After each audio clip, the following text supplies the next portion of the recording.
नमस्कार, देख रहे हैं न्यूज 21 और आप सभी के साथ मैं हूं ऋतिका पांडे। स्पेशल बुलेटिन देख रहे हैं। हमारा खबरों की शुरुआत करते हैं बड़ी खबरों से, जहां जिले में हाल में ही आंधी तूफान और बारिश से प्रभावित हुए केला फसल को बुधवार को जनप्रतिनिधियों ने मौके पर पहुंचकर निरीक्षण किया। सांसद ज्ञानेश्वर पाटिल, नेपा नगर विधायक मंजू दादू सहित कई जनप्रतिनिधि और प्रशासनिक अधिकारी प्रभावित गाँव में पहुंचे और नुकसान का जायजा लिया है। टीम ने खामनी, नीम गांव, फोपनार, बरसिंह और साथ ही बड़छरी, टिड्बी, कानापुर, नांदरू, दरियापुर, मंजरौद और तुकई थड़ सहित कई गांवों के खेतों का निरीक्षण किया है। इस दौरान अधिकारियों को निर्देश दिए गए कि सर्वे कार्य जल्द और पूरी पारदर्शिता के साथ पूरे किए जाए ताकि किसानों को समय पर राहत मिल सके। इससे पहले सांसद ज्ञानेश्वर पाटिल ने भोपाल में मुख्यमंत्री डॉक्टर मोहन यादव से मुलाकात कर जिले में हुए नुकसान की जानकारी दी है। मुख्यमंत्री ने किसानों को आश्वस्त किया है कि सरकार इस संकट की घड़ी में उनके साथ है, उचित मुआवजा दिया जाएगा। दौरे के दौरान दरियापुर रेत में किसान चौपाल भी आयोजित की गई, जहां जनप्रतिनिधियों ने किसानों से संवाद किया। बुरहानपुर से विनोद कुमार की स्पेशल रिपोर्ट। दिखाई दे रहा होगा, लेकिन वो 100 ही है, क्योंकि जो झाड़ हमको खड़ा दिखाई भी दे रहा है वो 2 दिन के बाद में वो झाड़ खड़ा नहीं रहेगा, वो झाड़ जो है वो गिर जाएगा। तो इसलिए वो जहाँ पर भी किसी की 5,000 एकड़ के किसी के पौधे लगे हैं और उसमें 2,000 भी प्रभावित हुए हैं, तो पूरे के पूरे ही 100% की कैटेगरी में आएगा। तो हमने वही निर्देश दिए कि पूरी ईमानदारी के साथ किसान के साथ में किसी प्रकार की गलत सर्वे नहीं हो, ईमानदारी से उसका सर्वे हो और थोड़ा बढ़ाकर ही होगा। दिखाई दे रहा।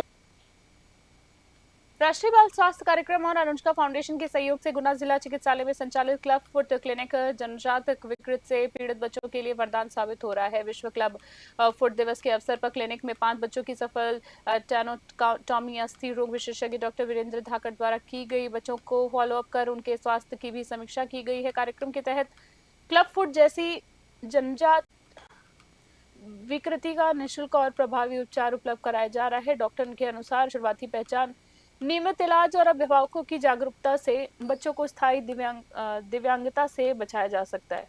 कलेक्टर किशोर कुमार कन्याल के निर्देशन में अब तक लगभग 55 बच्चों की सफल टेनोटॉमी की जा चुकी है। डॉक्टर वीरेंद्र धाकड़ ने परिजनों को देखभाल और उपचार संबंधी आवश्यक जानकारी दी है। सफल इलाज के बाद अभिभावकों ने चिकित्सकों का आभार जताया है और बच्चों के लिए इसे नया जीवन बताया। गुना से विनोद सोनी की रिपोर्ट।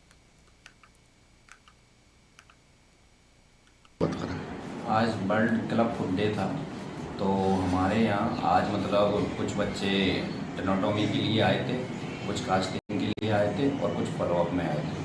तो हमने करीब 5 बच्चों का आज टेनोटॉमी किया है और 2-3 बच्चों का कास्टिंग की है और बाकी 6-7 बच्चों का फॉलोअप के भी आए थे। और अभी तक अपने यहाँ गुना में जो अपना अनुष्का फाउंडेशन और RBST की टीम है, उसके माध्यम से 62 बच्चों का उपचार हो चुका है। और जो भी हमको मतलब पता चलता है RBS के और अनुष्का फाउंडेशन, उनका हम हर मंगलवार को यहाँ पे कास्टिंग और वो करते हैं। और अगली खबर की बात कर लेते हैं, जहां पर शहर में सटे मॉल विहार और वृंदावन नगर क्षेत्र में भीषण गर्मी के बीच पानी की गंभीर समस्या खड़ी हो गई है। नई पाइपलाइन बिछाने के दौरान ठेकेदार द्वारा पुरानी पाइपलाइन क्षतिग्रस्त कर दिए जाने से पूरे इलाके में जलापूर्ति बाधित हो गई है। स्थानीय नागरिकों का आरोप है कि निर्माण कार्य के दौरान बरती गई लापरवाही के कारण पहले से चालू पाइपलाइन टूट गई, जिससे घरों में पानी की सप्लाई पूरी तरीके से ठप हो गई है। स्थिति यह है कि महिलाओं को पानी के लिए दूर दराज तक भटकना पड़ रहा है। समस्या से नाराज मॉल विहार और वृंदावन नगर की महिलाओं ने महाराष्ट्र जीवन प्राधिकरण कार्यालय पहुंचकर जोरदार प्रदर्शन किया और ठेकेदार और संबंधित विभाग के खिलाफ कार्रवाई की मांग की। प्रदर्शनकारियों ने आरोप लगाया है कि कई बार शिकायत करने के बावजूद समस्या का समाधान नहीं किया गया है, जिससे लोगों का गुस्सा फूट पड़ा है। स्थानीय नागरिकों ने जल्द से जल्द जलापूर्ति बहाल करने और लापरवाह ठेकेदारों पर सख्त कार्रवाई की मांग की। बुल्ढाना से प्रशांत सबकाल की रिपोर्ट।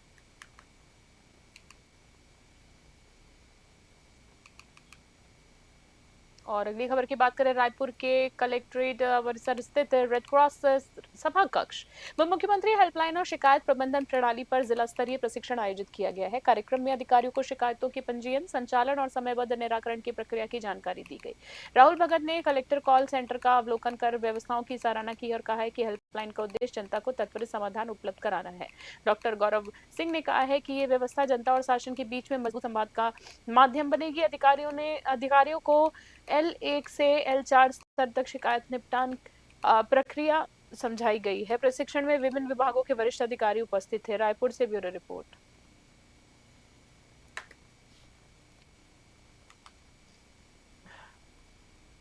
और खबर देख रहे हैं अगली, एक बार फिर से रायपुर में भाजपा प्रदेश प्रवक्ता नलिनीश ठोक ने ईडी द्वारा जारी 6वें आरोप पत्र के बाद कांग्रेस और पूर्व मुख्यमंत्री भूपेश बघेल पर गंभीर आरोप लगाए हैं। उन्होंने कहा है कि शराब घोटाले से जुड़ी खरीद कीजिए। हाँ, मैं एक बात बता दें एक बार फिर से, उन्होंने कहा है कि शराब घोटाले से जुड़ी रकम से गोवा के एक होटल की खरीद की गई, जिसमें बड़ी राशि अवैध तरीके से भेजे जाने का दावा किया गया है।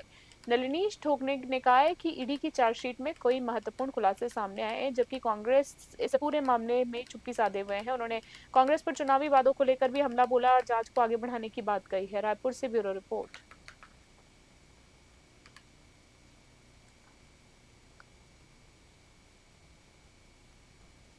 ये फोटो है गोवा के, नॉर्थ गोवा के एक होटल की, वेस्ट इन। अभी आप लोगों ने देखा होगा कि ईडी ने अपना 6वां आरोप पत्र जारी किया है। उस 6वें आरोप पत्र में कहा गया है कि छत्तीसगढ़ से अवैध कमाई 110 करोड़ रुपए की शराब की जो अवैध कमाई थी, उससे ये होटल को खरीदा गया है। इसको खरीदने के लिए 110 करोड़ रुपया यहाँ से छत्तीसगढ़ से वहाँ नकदी भेजी गई थी। और 6वां जो आरोप पत्र है वो कह रहे हैं कि इस पर चैतन्य बघेल जी के इशारे पर यह राशि वहां शिफ्ट की गई थी। जो पूर्व मुख्यमंत्री भूपेश बघेल के पुत्र हैं चैतन्य बघेल जी, उन पर 6वां आरोप पत्र कहता है कि 110 करोड़ की नकदी उन्होंने इस होटल को खरीदने के लिए भेजी है। अब हमारा प्रश्न था, कभी भारतीय जनता पार्टी ने प्रश्न किया था, भूपेश बघेल जी ने कुछ जवाब नहीं दिया, पूरी कांग्रेस पार्टी मौन थी। भागलपुर के नवगछिया में विश्व साइकिल दिवस के अवसर पर मारवाड़ी युवा मंच नवगछिया शाखा द्वारा भव्य साइकिल रैली निकाली गई। रैली का शुभारंभ बाल भारती विद्यालय में अतिथियों ने फीता काटकर किया। कार्यक्रम में वक्ताओं ने साइकिल को स्वास्थ्य, पर्यावरण संरक्षण और ईंधन बचत का बेहतर माध्यम बताया। रैली बाल भारती विद्यालय से शुरू होकर राजी चौक, हरियापट्टी, भगत मोहल्ला और नवगछिया स्टेशन सहित विभिन्न मार्गों से होते हुए पुनः विद्यालय परिसर पहुंची। अंत में प्रतिभागियों को जूस, बिस्किट्स और पानी का वितरण किया गया। आयोजन में युवाओं और विद्यार्थियों ने उत्साहपूर्वक भाग लिया है। तेल बचाओ, साइकिल अपनाओ के नारे लगाए गए। भागलपुर से राहिल सिद्दीकी की रिपोर्ट।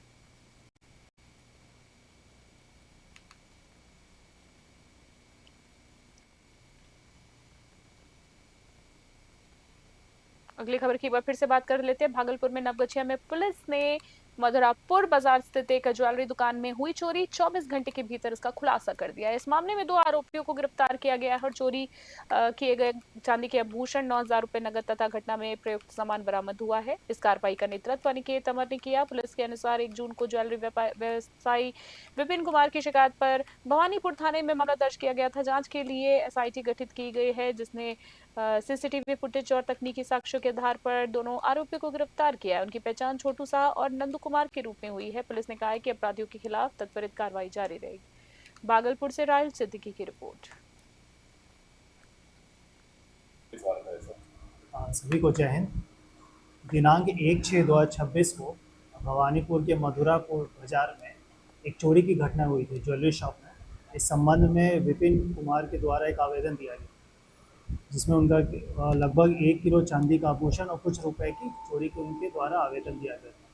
इस पर संज्ञान लेते हुए पुलिस अधीक्षक महोदय द्वारा एक एसआईटी का गठन किया गया और सफल 24 घंटे के अंदर भवानीपुर थाना द्वारा इसका सफल उद्भेदन करते हुए दोनों चोर को गिरफ्तार किया गया है और साथ में जो चोरी की सामान जो है उसको बरामद। स्पेशल बुलेटिन में इतना ही। बने रहे न्यूज़ 21 वीकली। नमस्कार, जय हिंद, जय भारत।